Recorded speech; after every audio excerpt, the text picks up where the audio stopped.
André Donker to be here in Westcourt Hotel, Amsterdam. And for our first The Story, where we interview business people. Well, for that, I Googled you a little bit. So let me just tell you what chat thinks about you. So André Donker is a prominent figure in the European fetish and LGBTQ community, known for his multifaceted role and contributions. He serves as the shop manager at Mr. B Amsterdam, a renowned retailer specializing in homoerotic fetish gear and lifestyle products. Beyond his managerial duties, Donker is celebrated for his work as a stylist and his deep passion for beauty, design, and presentation. It goes on and on.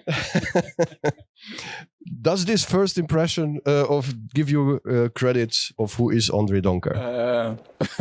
I'm a bit surprised because it's a lot, but in general, I think it's what I do and did. Yeah. Okay. Well, I uncovered much more. So if you Google and dive a little bit into your social media profiles, your presence, the internet is unforgiving. It shows a lot of information, good information, I think.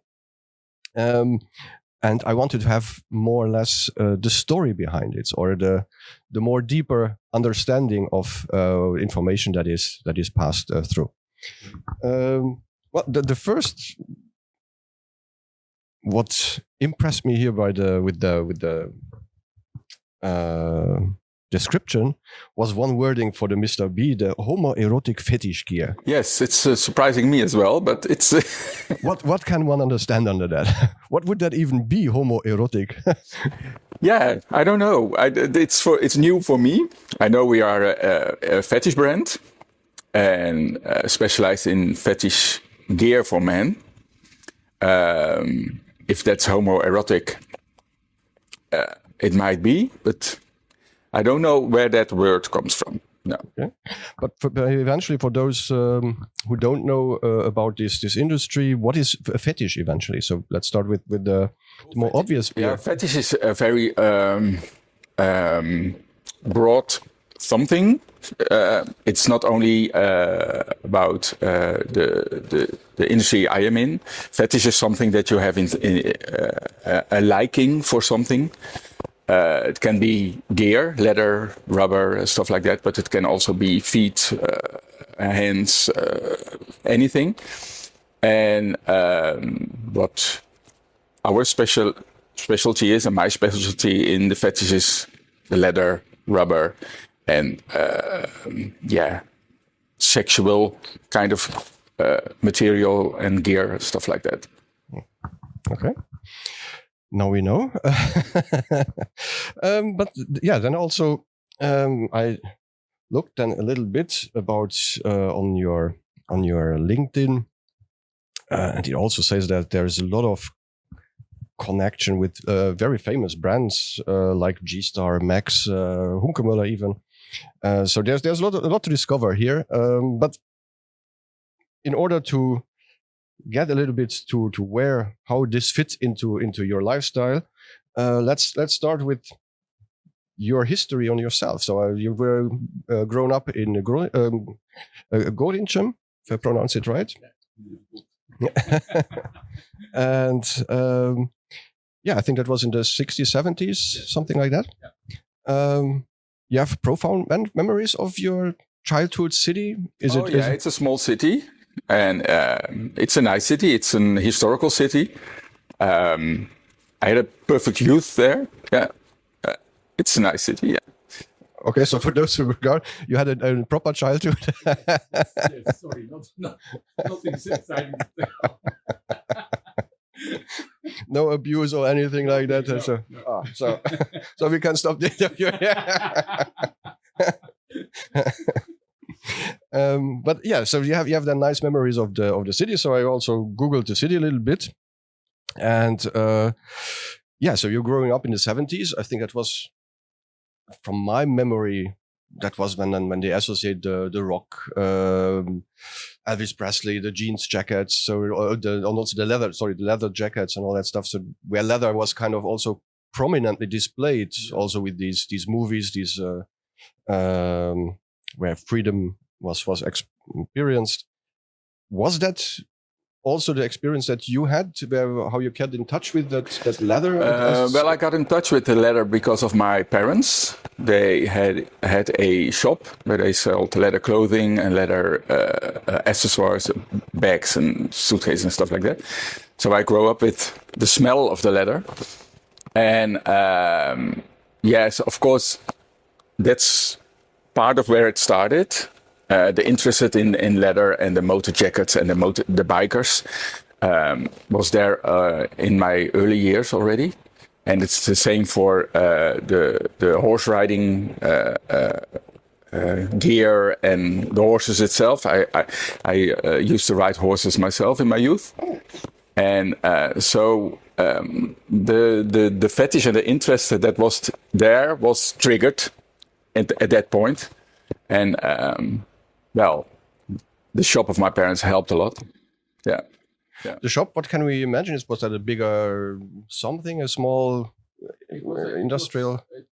The shop itself was yeah, kind of big shop, not a warehouse, but a shop, where they had a department with the clothing and a department with the bags and the suitcases and stuff like that. Okay. Yeah.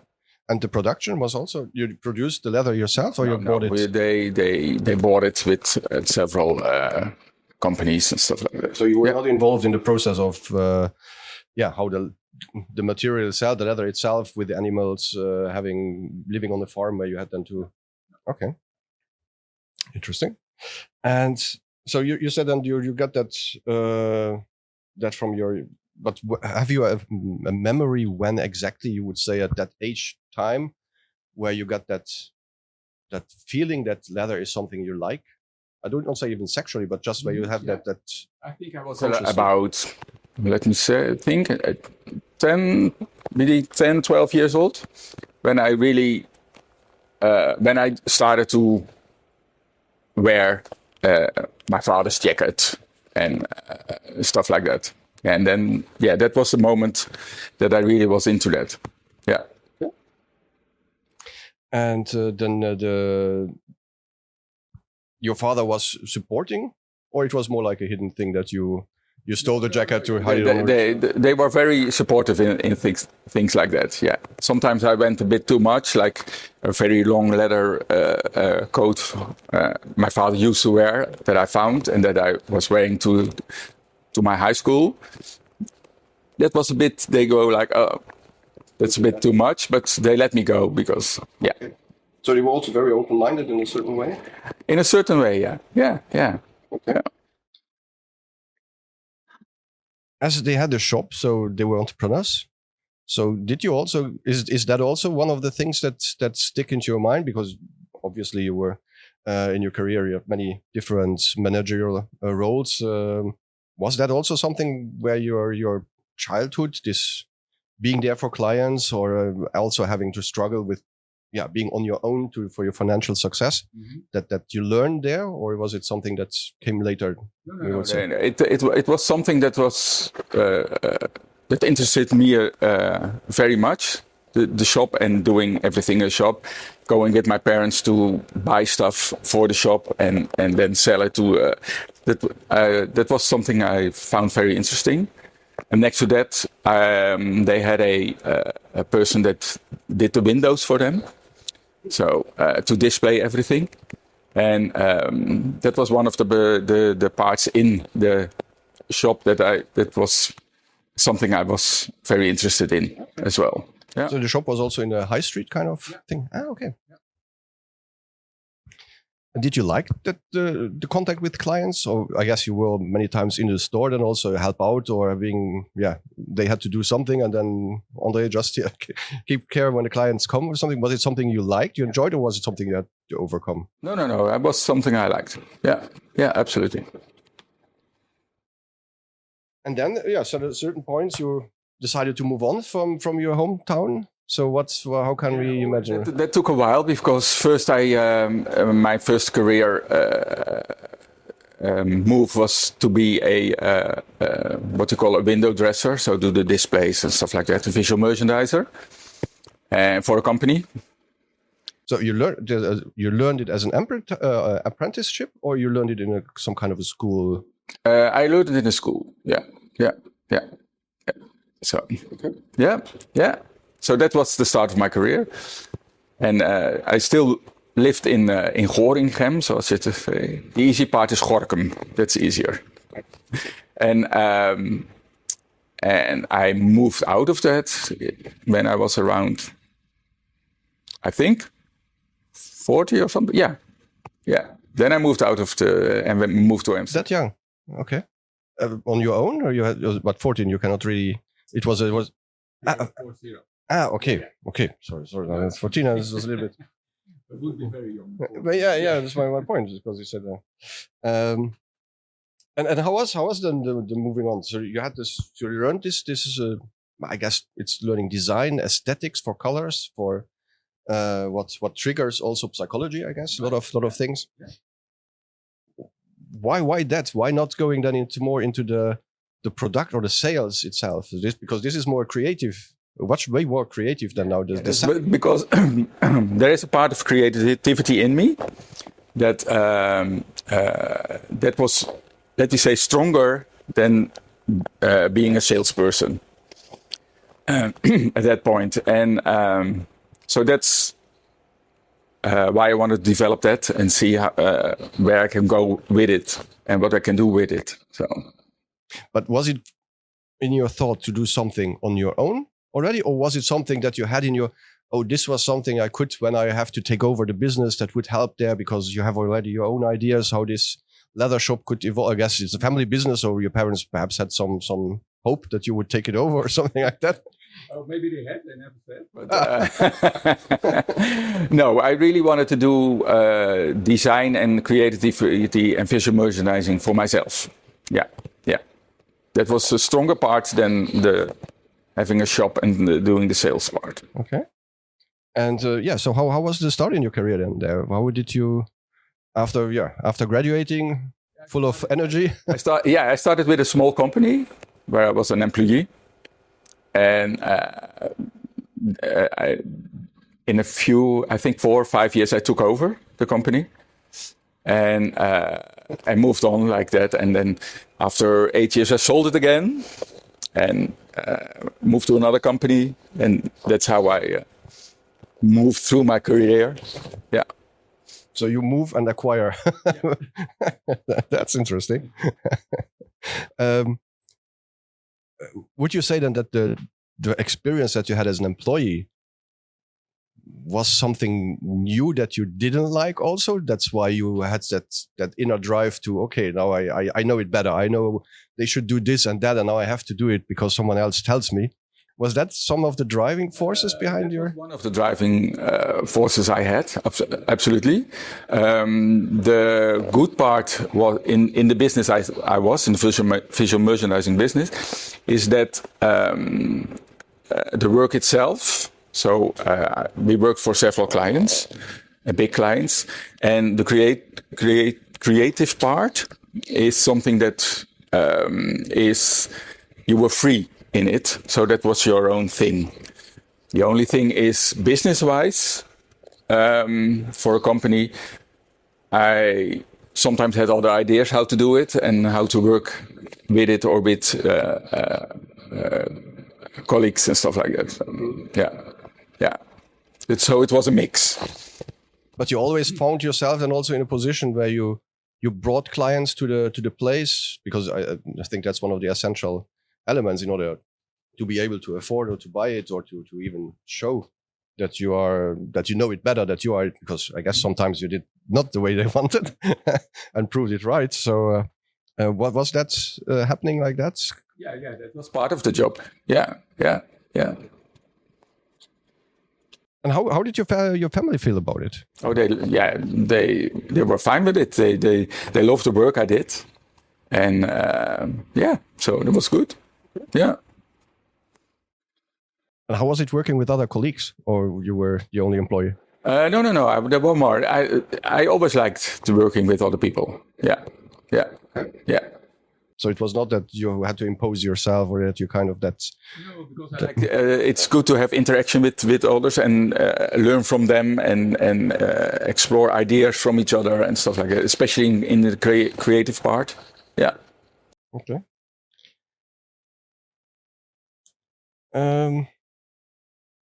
Yeah. So then, tell me a little bit more about this. When did this happen? Then, just to name a few brands that you worked for, if I believe now, correct me if I'm wrong. You worked for G-Star, Max, Hunkemöller, Cool Cat, René Zuiderveld, Emil Wagenaars, Club Church, Rose Filmdagen, and this is just now the early the early days. So how does this come to fruition? Those big brands, there are companies that I worked when I was at a company where we developed and sold window mannequins.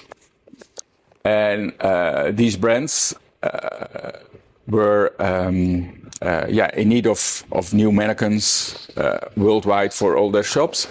And the company I was working then, we worked with them, designed them for them, and produced them for them. And you have good memories of working with these big brands, or was it more the small that's triggered? It is always there is always a tension field because you work with their creative person. So there is a creative, how do you call it? So they didn't call you, but they have already to work with you, or is it? It's not like. They are going to search. So they have pilots with different companies that design and deliver and produce mannequins, and then those pilots, out of those pilots, they choose with whom they want to work. Yeah. So also I'm absolutely not aware of the mannequin business in general, so that's kind of new. I saw in your LinkedIn you have kind of really nice picture. I thought it was more a photo project because it's really inspiring picture. There's a lot of things in it. But yeah, so it's about the mannequin itself, the shape, and it's a business to. That's true. Yeah. But the pictures you see is from that was when I was working with a photographer, and as a stylist, so a photographer and a fashion designer, and we used the mannequins as props to. Show the fashion and the ideas behind it. So, okay. And that's still a profession these days, or is that something that's for one of the photographers I worked in that days? Yeah. No, but I mean also the mannequins. Is that also still something that is today, or is more industrial? When the company I worked with stopped existing, so and then after a few. I started in my own business again. That's when I started to work with Cool Cat and Hunkemöller. I designed their I designed their windows concepts. That's what I want to say. Okay. So you gave the layout that all the other franchises had to apply afterwards. Oh, okay. Well, big thing. And yeah, always good memories. Some. Yes. Yeah. Yeah, it's good. It's. I'm looking for a darker side of it, but no, it was always very interesting. Like for the company where I worked for developing the mannequins, I even went to every year twice to China to the fabrics to see how they are produced and to talk about new designs and stuff like that. So yeah, it was very interesting. Yeah. And you miss those times, or? No, not really, because I moved on, and I did for the last 8 years, almost 8 years, something completely different. Different. And when I moved to Amsterdam, life changed, and no. Yeah. Well, that's. You're a good memory. And you also then, you said that also you moved on to something else, but let's go back to your city, because when you checked a little bit about fun facts about that about your Gorinchum. There is apparently was in the 70s, 80s, it was a little bit famous in the Netherlands because it has a kinky fetish club, a club scene on invitation only apparently, but there was something where people who had some interest in more, probably that's on the origin of the homoerotic things, would gather together. Was that something you experienced already in that city, or never heard about it? No, that's something new for me. Okay, so apparently there was a little bit of a, but yeah, how did it come then? Well, I think it's no secret to say that you're openly gay. You are living in a marriage with a man for many years. I think 20 something. We are together now for 16 years. 16 years. Oh, long time, whatever gender it is. Very long time together. So, and how did this influence you in any way? Then did this have an influence on your future after your retail jobs that you had? You said you moved on to something different. I guess you referred now to the Mr. B universe. Had that was your boyfriend an influence in that? No, when I started in the scene, as we say it, I was still living in Gorinchem, and I came in contact with the scene by a friend who took me to a big gay fetish event in Westzaan here near Amsterdam. It was called Triple X Leather. And that was my first experience with a big fetish event. I knew the leather bars in Amsterdam, but at that time I was not that brave enough to visit them on a weekly basis or something. And he took me to the big event, and that was, I can say that was the moment I thought, well, this is the scene I like. This is where it happens, and where you can be yourself, and where you can show your fetish and stuff like that. Yeah. Okay. And you also met him there, or No, it was to somewhere else. Social media. Oh, okay. 16 years ago, so that's already okay. Very early adopter of the technology. But perhaps I missed eventually that part to dig a little bit. So, have you always had the preference for men, or was it something that developed over time, or you just didn't know? Because you also said that now with this event, it was then when you discovered, okay, now there are more people like me. I can be myself much more than I anticipated before. Was it difficult before the early days, teenage years? Yeah, it was. It was difficult, or maybe I made it myself difficult. That's possible, because there was this interest, and in the leather guys, and especially when internet is there, you can check things and stuff like that, and the motor guys and stuff like that. They were the guys that had the most interest for me. But I was not brave enough in those days to really go and explore it.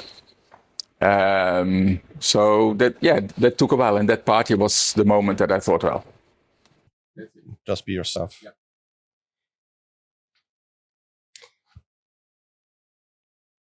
You're happy that you experienced it later in life? So it's because you were at what age were you now for the party? If I may ask. I think I was. Let me think. Maybe 27, 28, something like that.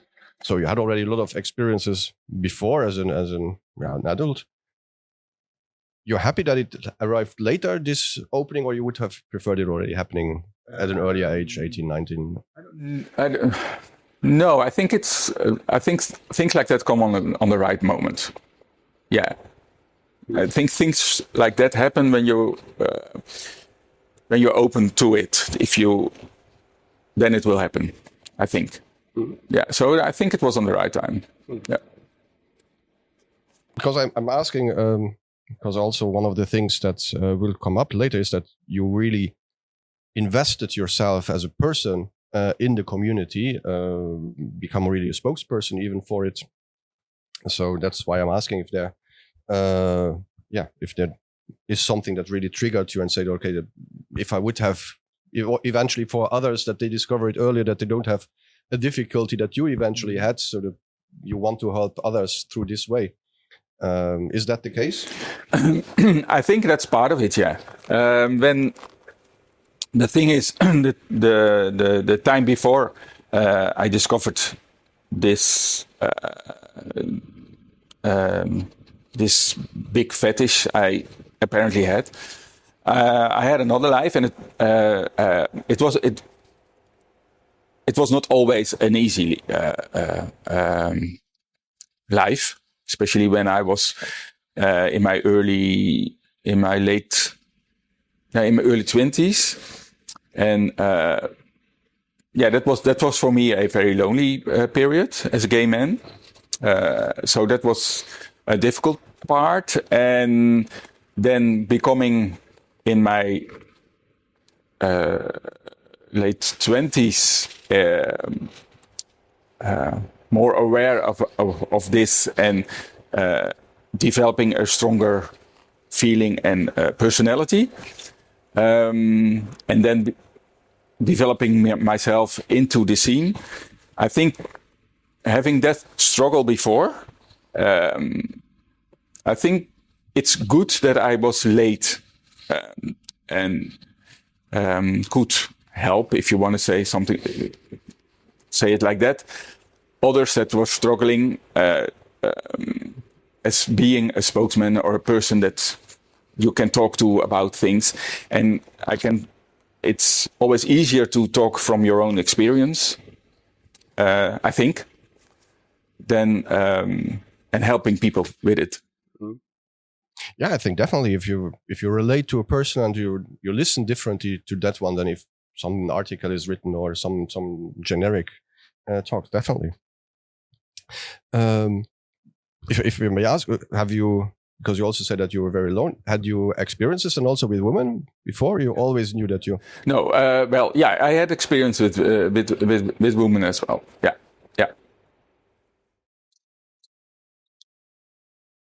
So then you started then your second career kind of in Amsterdam, I guess. Yeah. So how did that come? How was the transition? From what I did to Mr. B, you mean? Yeah, kind of. You just said I quit, or you had this already in your back thoughts, and then, or how is it? At that moment, I had my own company, the styling and concept development, but it was in a period that the economy was a little bit going slow and difficult. So for retailers, the profession I have is something they put aside as first, and that's normal. So I thought I need to do something next to it for a few days a week. And the former manager there, who I know from the scene, I came in contact with, and he said, well, why don't you try because I said he would like me in the shop for 3 days a week. So that's how it started. I started there for a part-time job. And you liked it right away, or it was also a process to? No, it was right away when I felt, oh, this is my plan. Yeah. So then, the second part of your, or is it even the second part? Would you define it as the second part of your career, Mr. B, or is it more? Are there more intermediate steps in between? No, I think definitely this is the second one. Yeah, absolutely. No, because you explained that you started employee, you bought the company, and then merge and acquisition. It was always fashion related, and kind of the same business, right? And yeah, but that said, during those years with the retail, was there any link to the leather? Well, for myself, it was. For the companies I worked with, not that much, because it was mostly fashion companies. Yeah. No, it could be that you always brought that that you were renowned also eventually for your special touch or that leather guy, you know. No, in my appearance, of course. Yeah, and my cowboy boots and my And that was an early sign, the cowboy. That was what the cowboy. Now the cowboy was there from the youth. From the youth, yeah, that's what I mean. Yeah. Okay. Yeah, because once you Google him, you will see many times in very nice outfits, leather kind of, really, really nice. So then Mr. B, then the second kind of employee, it was a good employee relationship. Yeah. So how did you then embrace this new challenge? Oh, well, it was what I just said, like, the feeling that I did, this is what I like. This is a place, I feel at home, and it feels good, and I can combine everything that I do, my creativity, my fetish, and my retail background. So that was perfect. And then after a few months, when I was working there, the manager stopped. He quit, and because of my background, they asked me if it would be something I would like to do. And I had to think about it, because it would mean that I had to work 5 days a week. 5 days. Yeah, you still had your own business all the time running. Okay. And then after, I think, not even a week, I thought I'm going to do it. It's a big challenge, and I think I'm going to do it. So that's when I became the top manager of Mr. Okay. So eventually, for the understanding of Mr. B's side, because also it's a company that evolved very much over the years and was very influential in the scene. What was the size of Mr. B, or how many stores did they have when you joined them? When I started, they had 2 stores of their own, with Berlin and Amsterdam. There is a store in Amsterdam, but it's a franchise, and they are still there. And then they have a lot of shopping shops and rent stores. So that means that the store is owned by somebody else. So they have, for example, Mr. B and another brand as their main brands. Okay. And then they have the web shop. Okay. And that means that also done for these kind of shops, the franchisees tells how to present the clothes or what clothes to carry in the shop, or is that? For a franchiser, you have you have the basic. You sell Mr. B products. That's your main goal. Yeah. But as a franchiser, you have percentage in everything, in what you can do with other brands. So that's different than their own shops. Their own shops is really Mr. B, where you have sell Mr. B and the other brands that Mr. B represents. Okay. But I ask more because of earlier you said that you were designing the windows for certain brands. Yeah. So is this then also something that was part of your duties in Mr. B to say, okay, this is how we want now these leather pants to be presented in the store with these kind of, I don't know, there's the ways you present them, the mannequin and everything, you know? No. Okay. No, they were free to do it all. Oh, no. Okay. If they needed an idea, okay. Okay. And you were then in charge of the headquarter in Amsterdam, the store? Yeah. So it's also not, as you say, it's not a little task for a company that is I think since the 70s or something. 1994 they started. 94. Okay. So how was your first experiences then there? How did the clients embrace also the work as an employee? Because as you say now, 5 times a week, getting early in the shop, late at night home, but not on your terms. So how was that? It was a good experience. The advantage I had is because I was already known in the scene, because I, together with Ronald, my husband, we took over the organization of the XXX leather parties. I took over the organization of the Mr. Leather Netherlands elections. So I was known. So that was a good thing to be in the shop, so people know you. And to be an employee for Mr. B has been one of the best experience as an employee I had. They gave me so much trust in everything I did that that was amazing to do. Yeah, I could do the shop.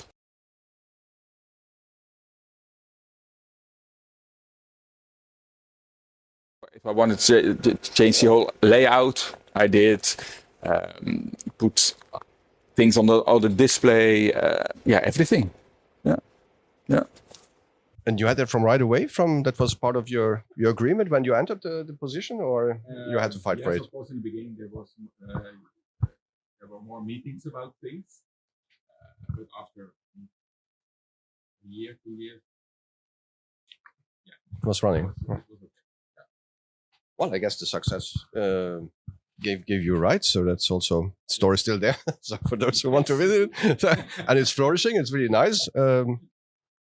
But were there some experiences during these times being at the show? I don't know. Amsterdam for itself is already crazy enough with all the people that live there and visit it. Any memories that come to your from the show that would have? Yeah, well, there are a lot of memories. Because working in the fetish scene is different than working in another shop, any shop. Okay. Because the good thing of working in a fetish shop you can say all people that come in are free spirits, free of mind. Otherwise, I don't think otherwise. But if you have fetish and you think differently about things, and so. Yeah, that's one of the experience I had in this working environment, is that people are free of mind, open-minded, like to explore all ages. So from the early 20s till the 70s, 80s, they come in and they still experience their fetish and want to try things, and so that's one of the most nicest experience I had. Yeah. The oldest client, remember, eventually? The oldest, I think he was he's still there in his late 80s. Okay. Yeah. Well, I think as you said, there's never an age for except the stairs. you have to move them in the. Yeah. But it was always in that place where your store is now, or you moved? It started in the Warmstraat. Well, no, it was also 3 floors. Was that that's same layout? I was same layout. Okay, because it's a 3-layer store with. The stairs were even more steep than we had now. Okay. Well, yeah, Amsterdam is known for its steep stairs, so that's definitely something to be careful about. But also you said then that there's a lot of fish, but well, considering the stores you have now, I haven't experienced the other one, sadly. But a lot of tourists also come in. So I had the chance to be a few times in your store for a longer time. So that I saw that there's a lot of tourists also visiting it, young couples. But they're not so. At a certain point, I would have said that they would laugh more about it, or they, like being ashamed, But I think that changed. Also, those couples that I saw that came into the store, of course, there was a little bit of a fun with their friends, but it was not. It was not being ashamed or something like that in being in the store and seeing all these.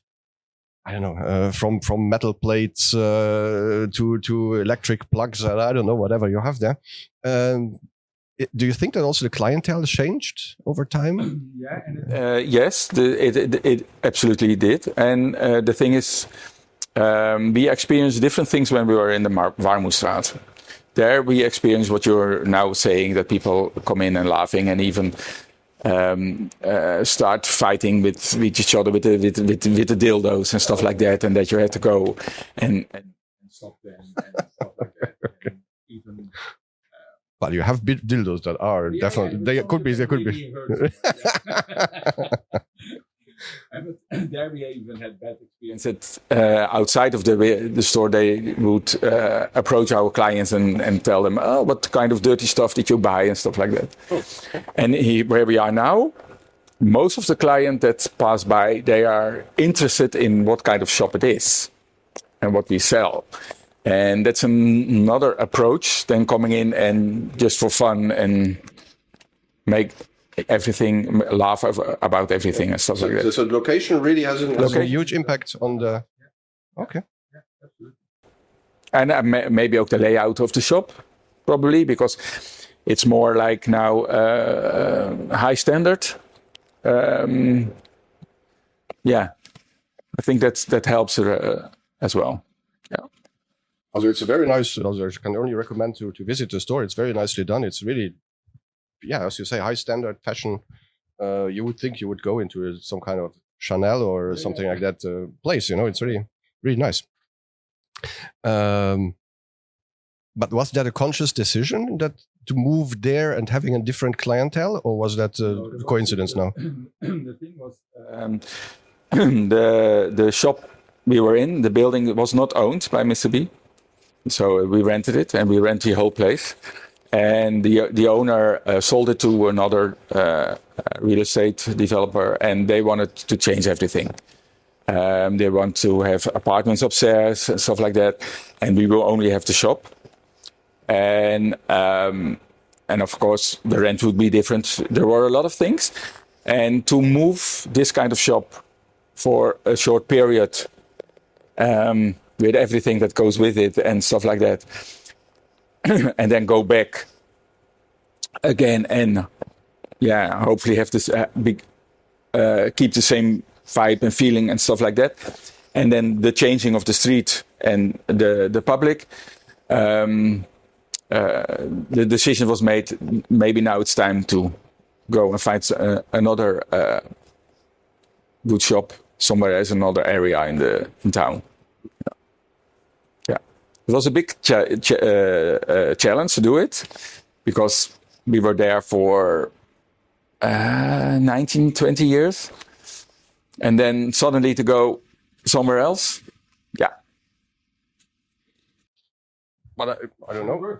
I don't know if you can spell some secret. But was it a good change at the end? Yes. It turned it out well for the company. It was a very good change. We thought it will take us a year and a half to have the amount of clients again we used to have, but within 3 months we were the sales were up and were higher than in the Warmoestraat. So we cannot complain.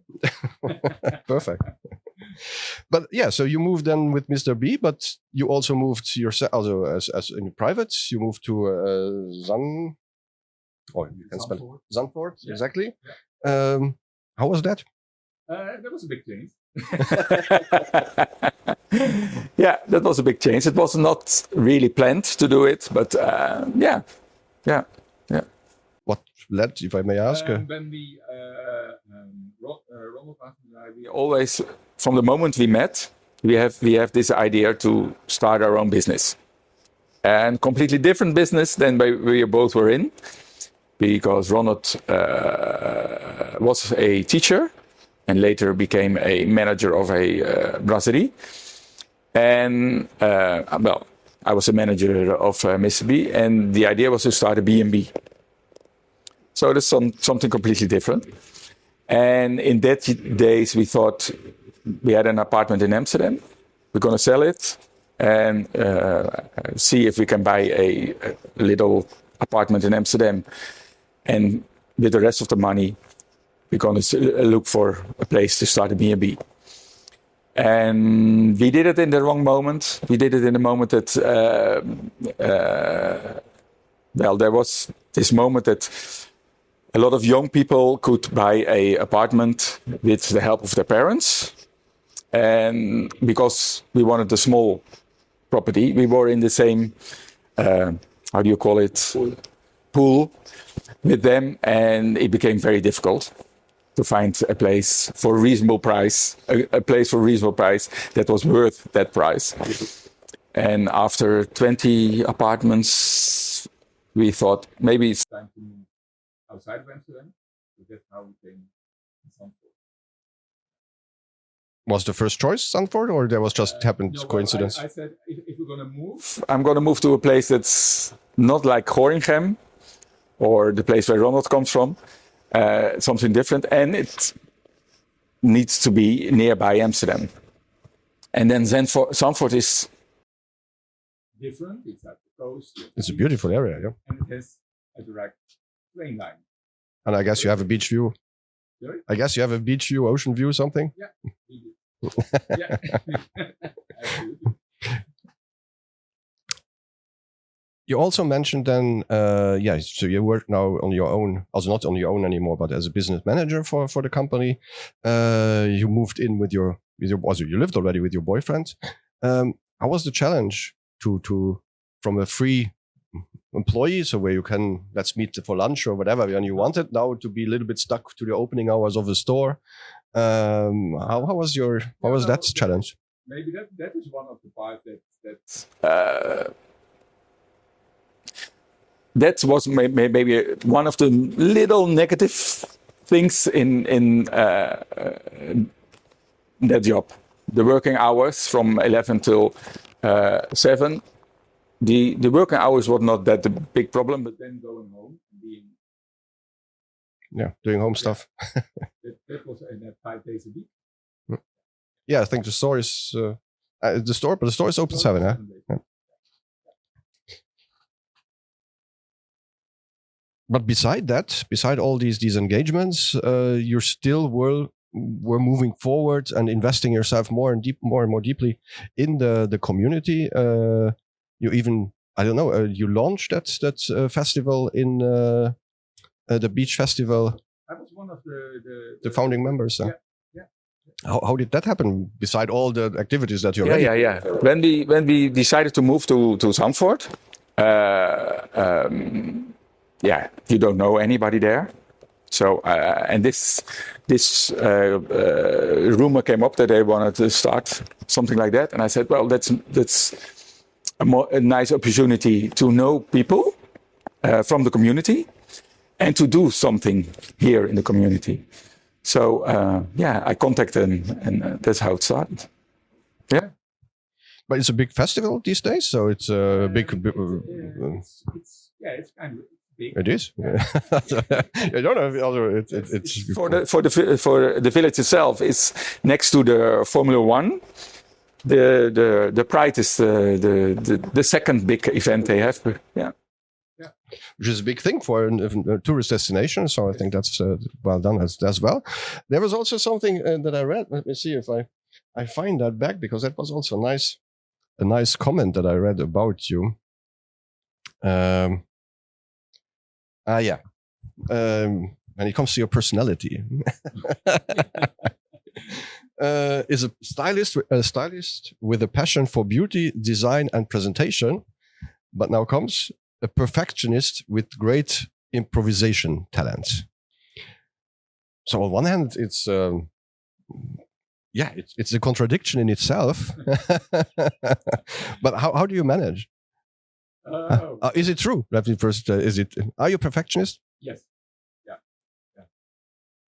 Because being creative and perfectionist is a rare gift if you can really embrace those two traits. Yeah, it is. And sometimes it's a challenge. Yeah, it's not always compatible together. But I can imagine it mostly difficult with other people. Because when it's good enough is when you think it's good enough, which is perhaps for many not the case. That's something I had to learn during my career, to sometimes stop myself, like, okay, good is good. Okay. Don't challenge them. But to prefer, then you also told me recently that you're also hands-on. That's one of the reasons, because you know how to do it better, so you better do it sometimes than instead of. Sometimes there is this risk then that you already done it before somebody else had the chance to try it or. Okay. Yeah. Yeah. But did it bring you mostly positive? Was it mostly positive that you are that you have this desire for not the aesthetic only, but to have high quality aesthetics? I would call it like that, because it's like these high brands like Karl Lagerfeld or something like that. They also had this. It's not only designing it, but having it to a certain perfection, and not saying 5 is now a good number. No, 4 or 6 should be. Is that something that you say that you embrace that, or is it something that was more like a burden over your? You had to learn it. You said it yourself. No, but Yeah, no, That's- it's something. No, it's not a burden. No. It's something. It's in me. It's there. I will always go for 100% is a lot, but 80-90% it must be. And I challenge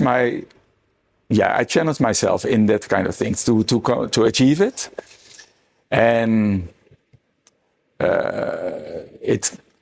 there is a danger in it. It can be stressful, and because then you have this thing that enough is never enough. You always want to push yourself a bit further. But on the other hand, it keeps you alert. I'm not the person that takes the easy way. So yeah. But you say that it's not always easy, but you're not easy on yourself or also on your employees or the people you're working around with.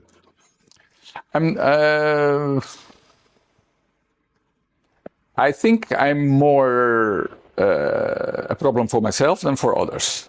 Yeah. So you would say you're easy to work with? Yes. Yeah. I have my how do you call it? I forgot the word, but my boundaries or my expectations from somebody. But I am willing enough to train you and to help you to achieve it. It's not that for me you have to achieve it right away. If you're not able to, that is a part of me I like as well. To get others to the level I want them to be. Okay. And your partner, which part is he has to keep up with you, or he has to keep up with you, or he's the yin and yang to your perfectionism? Ronald is the one that keeps me in balance. Yeah. Very nice. Yeah. So then you mentioned it, and also then a little bit already. Then after Mr. B, so you were there in charge of the whole franchise, kind of. Then also expanded it then through your with your leadership also to the different countries, because we started was Berlin and Amsterdam. You said today it's in 5 or 6 countries, I think, huh?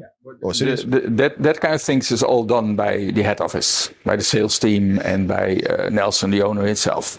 Yeah, that part You were not involved. Okay. So that's for his story then to tell.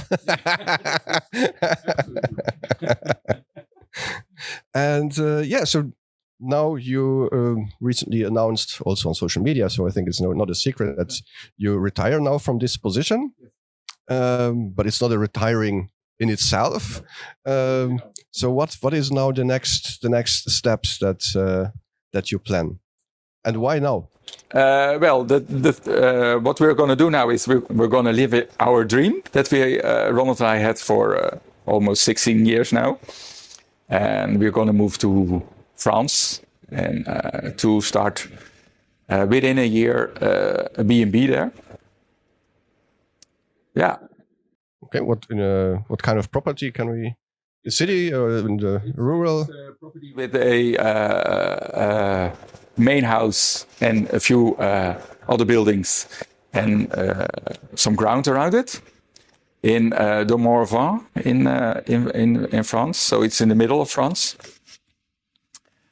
Yeah, near a natural park. So. Okay, very nice. I think also the region of Lyon. I think if you're set up, so easy access with trains and whatever means you can. But will it be one Airbnb or will there be multiple places? I don't know. Is it a farm when you have then the main house? That's where you live in, I guess. Yeah. And then the guests can have multiple apartments to rent, or is it more like a family? See how it develops. Is that we're living in the main house, but in the main house there will be, I think, 2 rooms to rent, and then there's already a little house on the property that's going to be a gîte, so a little house you can rent for a longer time period.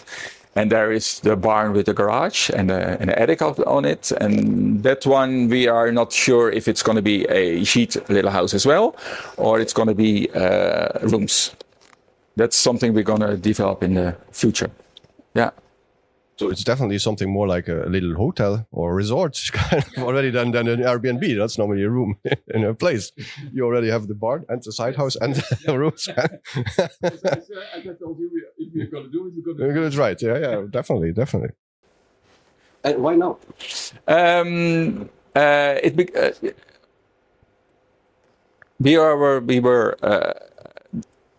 The idea we had was on the background, because I had this job and I liked it as a stylist.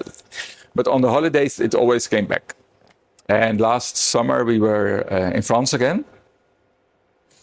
And we were in several places to have our holidays. And we experienced the feeling again. And Ronald was already exploring to do other things. And then we were there and we saw a property that we thought, well, this is something we would like. And we put on an offer, but it was just sold before we could buy it. So we said, but then, how you call it, the seed was planted, and in our mind, we couldn't go back.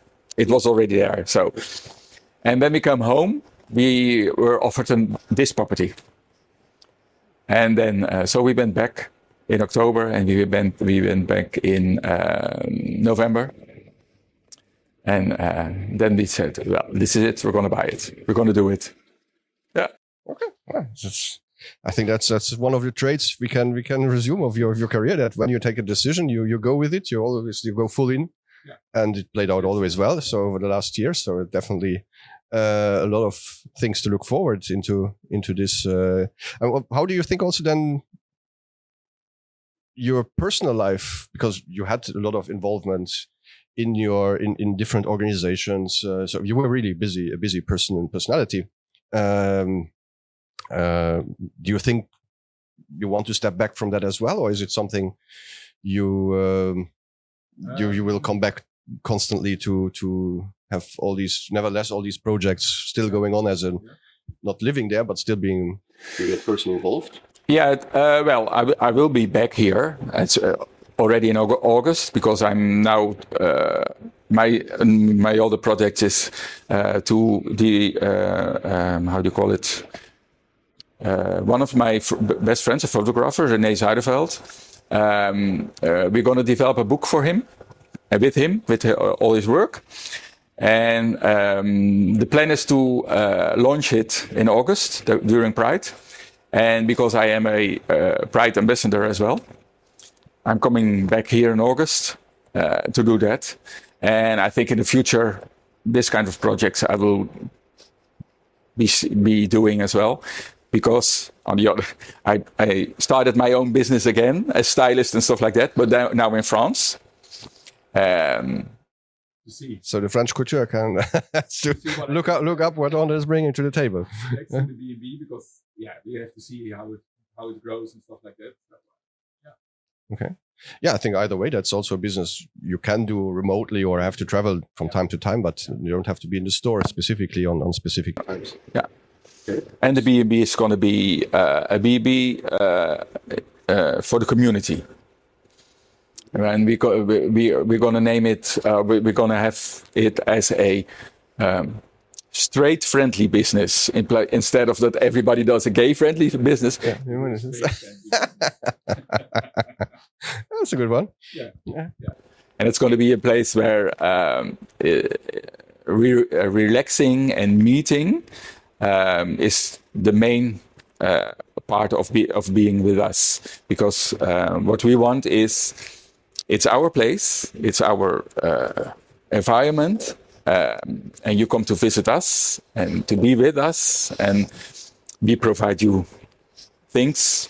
And there's going to be the plan is to have a sauna, a hot tub, massages. So it's go on. Okay. Yeah. Wow. And be yourself. So like more like a retreat than like B&B then. Huh? We want to make it a savior. Mhm. Everybody can be himself. A lot of things to look out for. I don't know what the time is. I have to check that we are good in time. Huh? Yeah. So we're definitely covered a lot of things in your life, especially then the new. And then, how is your boyfriend then also eager for it, or is he also more afraid than now having cut ties here with the Netherlands? Oh no. What's the feeling about it? He's ready for it. He's ready. Okay. Yeah, absolutely. And so yeah, you sold also everything here in We sold everything. there's no way back. No, Huh? no way back. Just Yeah. forwards. That's perfect. Well, we will definitely follow you, or I guess also those who visit you on social medias. I think you're yeah. There was one thing before we closed. There was one thing that I saw there. A lot of pictures I saw from I don't know if it was Ireland, but something like Ireland. You're also wearing kilts and stuff like. It was Scotland. Huh? Yeah. Scotland. So you're also a big fan of big wide area, also empty. Oh yeah. Scotland is beautiful. The raw nature and stuff like that. Yeah. I love nature. Okay. Because also the new place that you have now is you see a top view and go on social media, you see it. Yeah, there's a lot of nothing around it. So yeah, definitely looking forward to it. Well, I think we made a lot of discovery on your life. Also your also I at least learned a lot about your motivation, how your perfectionism is more an asset, and even now that you say you make a photography book and stuff, so which is kind of the pinnacle of aesthetics and perfectionism that you can do if you want to make a book like that, because it's all about the details and yeah. So that shows that you have really this passion for design and yeah, aesthetics in general. On top of it, as a spokesperson for the community, I think I learned a lot. So just through talking to you, to experiencing the way you, even just the way you are, you're a very kind person. It's very nice being next to you. So it's really a very nice.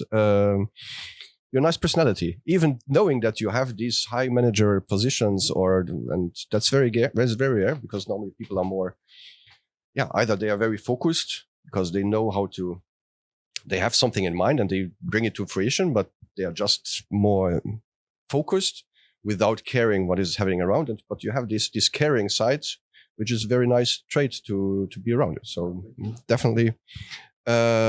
Wish you all the best for your new projects, for your relationship in general, also with the community that this project will be embraced. Well, I think it will.